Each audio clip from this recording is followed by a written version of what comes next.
حضرت مولانا حسین احمد مدنی رحمت اللہ علیہ ریل گاڑی میں سفر کر رہے تھے، اتفاق سے ڈبے میں حضرت کے متبعین اور حضرت کے علاوہ ہندو بھی بیٹھے تھے۔ ہندوستان کا سفر تھا، وہ ہندو جو تھا وہ بیت الخلا گیا اور واپس آیا، کہا کہ بہت گند بھرا ہوا ہے، بہت گند بھرا ہوا ہے، بالکل استعمال نہیں ہو سکتا ہے، بہت گند بھرا ہوا ہے۔ حضرت مدنی رحمت اللہ علیہ کے لیے سیٹ لگائی گئی تھی، حضرت بستر پر تشریف فرما تھے، سن رہے تھے۔ جب تھوڑی دیر گزری وہ ہندو بہت پریشان، پیٹ میں درد، وہی کہ اسٹیشن پہ گاڑی رکے گی تو دیکھیں گے، کسی اور ڈبے میں جائیں گے۔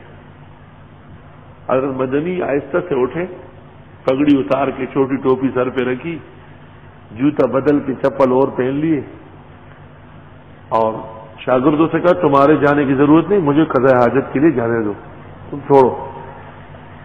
حضرت تشریف لے گئے، 1 گھنٹہ لگا کے واپس آ گئے،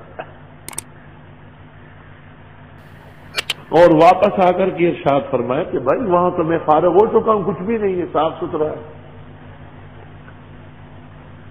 ہندو جب اندر گیا تو وہ سمجھ گیا کہ یہ انہوں نے خود مسلمانوں کے شیخ الاسلام دارالعلوم دیوبند کے صدر المدرسین نے، دنیا جنہیں شیخ العرب والعجم کہتی ہے، انہوں نے اپنے ہاتھ سے دھویا ہے، لوٹے میں پانی ڈال ڈال کے نیچے جھک کے نکال کے بالکل دھویا۔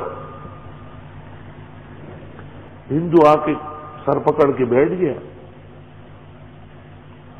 جب اگلے اسٹیشن پر گاڑی رک گئی تو اس نے درخواست اسٹیشن ماسٹر کو دی کہ میرا ڈبہ بدل دے۔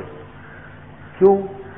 کہا اس میں مسلمانوں کا ایک بہت بڑا عالم بیٹھا ہوا ہے، اس کے بہت بلند اخلاق ہے، اگر میرا سفر ان کے ساتھ آگے بڑھا تو وہ مجھے مسلمان کر کے چھوڑیں گے۔ ابھی انہوں نے ایک ایسا کارنامہ انجام دیا کہ میں آدھا ختم ہو چکا ہوں، میں ٹھہر نہیں سکتا ہوں۔ تو محاسن اعمال یہ تو ہمارا ہتھیار ہے۔